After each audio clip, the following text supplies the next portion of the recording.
Hey, this is the second part in a series about next level sports games. I recommend watching part 1 where I talk about NHL Hits Pro and Super Mario Strikers before you watch this.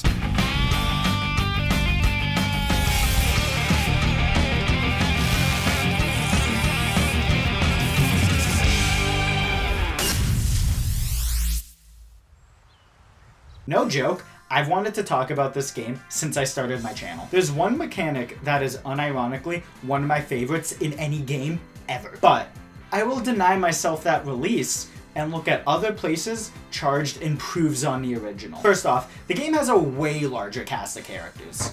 Now, we're talking about this now. You can charge the ball, and it adds a whole layer to this game. In a lot of sports games, holding down shoot charges your shot. And these fucking 10th dimensional galaxy brain Vancouverites sat down in their great halls of intelligentsia and asked each other, what if when you charged a shot, it charged the ball, and you can then pass that charge onto someone else who can charge it further? Trust me, it's fucking sick. Charging the ball can lead to stronger shots. There are 5 levels of charge indicated by the light on the ball. It is such a power trip when you launch a string of fully charged shots at the goalie and each one knocks him further and further into the net. The ball can also be charged just by passing. It's not as much as charging up a shot, but you can just pass instead of shoot. If you've watched this channel for a long time, you know I like it when games have some risk and reward in them. I talked about it earlier this video with the items.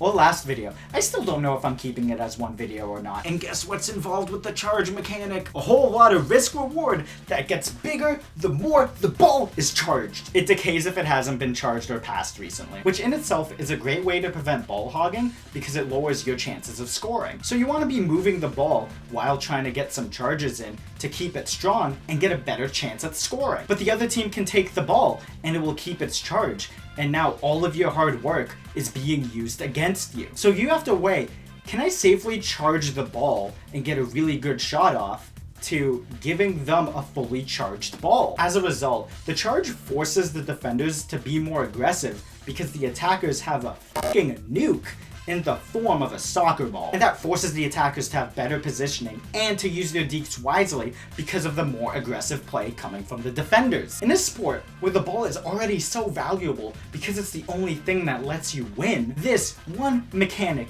makes it more valuable as play goes on. Never had I played a sports game where the other team possessing the ball becomes more scary as time goes on just because they're passing it. Normally people passing a ball around is just to find a better shot. Here, it makes it a better shot. Can I legally marry a game mechanic? But wait, there's more. Sadly, I have to talk about something else first. Charged improves on the original's cast, not just by making the roster bigger, but making each character more unique. Everyone has detailed stats instead of a short description. Each player now has their own deke. They're either offensive or defensive, and some can even score. Spoilers, that last one can relate to ball charge. In the last part, I mentioned how removing the spin from hits was smart because taking a defender out of the play would be broken in 4-on-4. The offensive dekes are a great way to implement a spin mechanic. They're all on slower characters so they can't run cross field after taking a guy out. And they have no defensive dekes, so it's harder for them to avoid items. The captains have their own items like Double Dash, which adds a new layer to picking one. Much like with dekes, they can be offensive or defensive. Shoutouts to the comedy gold that is Waluigi's item, Waluigi, where he makes a wall, Luigi. Easily the biggest improvement in the roster comes with the sidekicks. They've doubled in numbers. You can select 3 different ones and their positions. Being able to select multiple sidekicks leads to different strategies when playing against teams. If someone only has one fast character and they're on you, once they're taken out of the play, you can get a very good scoring opportunity. Because everyone else on their team is so slow, no one's going to be able to catch up to you. Or if their team is faster, you have to pass the ball around more to separate their D. And you have to make sure the player with the hardest shot is covered, so when the ball is fully charged, they're forced to take a weaker shot. Some of this stuff I didn't even notice I was doing until I started recording footage for the video. They all have their own skill shots now. Some can be an instant goal depending on the distance, and others can hurt the players and the goalie. And guess what? Some dekes improve with the charge of the ball. Wait, didn't I spoil that earlier? With Drybone's deke, he vanishes in a direction and reappears after a set distance. The more charge the ball has, the further he'll go. At full charge, you can basically teleport into the net. If you miss and hit a wall, he is being shocked. And no matter what, it uses all of the charge on the ball. There is so much in this game affected by the charge of the ball, leading to a game where teams have to manage its current state and adapt to its ever-changing status. I love this game so much.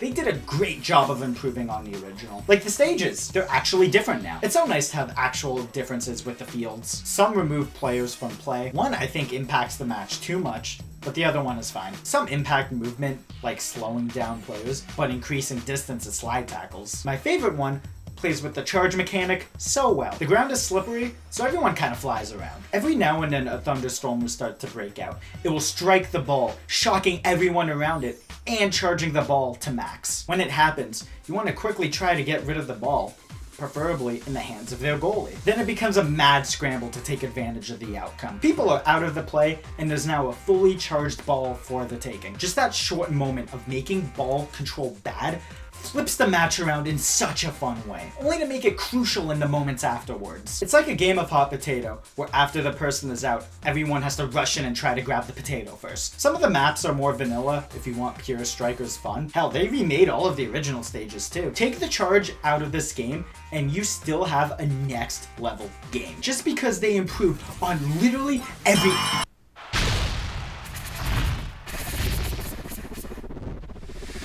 Oh right. They fucked up the Mega Strikes. As much as I love everything around this game, I hate how they handled the Mega Strikes. Instead of timing 2 presses that lead to 0 or 2 goals, the first one changes how many balls you shoot, and the second one dictates speed. Wait, why does speed matter? Because you, the player, has to block them by playing a point-and-click adventure. The speed dictates how fast they come. Shocking, I know. It goes from, this is way too slow, to, this feels doable, to, oh god, oh fuck. I can see the intention behind it. Provide the defender with an opportunity to prevent multiple goals from going in. Now that that chance exists, raise the number of goals the attacker can score from it. I'd argue that if the defender has messed up enough, or the attacker has played well enough for the Mega Strike to happen, the defender shouldn't get a chance to defend themselves. They've already been outplayed. Leave it up to the attacker's skill to dictate if these goals are going in or not. And playing against computers, it's so unbalanced. The higher level computers are so good at getting it off quickly and are great at defending it. As a result, a frame-perfect bot will save most of them, while you, a puny little human who will die when our robot overlords take over, will let in more. It's motion control based too. They don't have to deal with that. It's always fun when you're not Sonic and you're now down 6-0 because the other team did a thing that wouldn't work on them. Sorry, 12-0. Sorry, 18. Alright, close game everyone. I'm really happy they made one mistake in this game, and it's the one thing that can literally let a computer run away with a match. I'm done playing bots, I'm going to go play online. Never mind, at least they're visually great. Thank God the only other motion controls are shake nunchuck to switch item, or shake remote to deke and hit. And that's only there because they ran out of buttons for you to click. It didn't need to be changed, and thank f they're going back to the old one in Battle League. To activate this shot, grab an orb when it appears on the field. But other than that, without the charge mechanic, this is a nearly perfect sequel. They took the aggressive nature of the first one and perfectly cranked it up. Look at these interactions. Someone is going to get stabbed. With the charge mechanic, it's a nearly perfect sports game. It has the right amount of depth and chaos to make a fun arcade-like sports game. Charged took a look at strikers and how it handled NHL Hit's design philosophy and added a whole layer of mechanics on top of it. Playing all of these games for this video, or videos, I could really see the progression of Next Level's design. From how Hits handles those one-on-one moments, to Striker's take on it, and ending off with how Charged refines the mechanics around it. Each one perfectly improving on the last. And from what we've seen with Battle League so far, they appear to be doing the same thing by adding character customization, to add more diversity to the teams and the players. Although, if they remove the charge mechanic, I might riot. I legit think Next Level Games is one of Nintendo's best out-of-house developers, and I will always be excited for what they have coming up. Do you agree? Think I'm an idiot? Comment down below. Dislike the video if you are not attending my wedding with the charge mechanic, and subscribe for more bad content. My throat hurts because this is the longest script I've ever had to record. Take care, guys. Ooh, really heard it there, eh? Hey, what's up? Nothing. Hey, you know Mario? I know of him. Well, in Mario Strike was Charged, when you charge a shot, you can pass that charge to someone else, and then Nate can charge it more and get off a stronger shot. It's one of the best video game mechanics of all time, in my opinion. Yeah, that's amazing.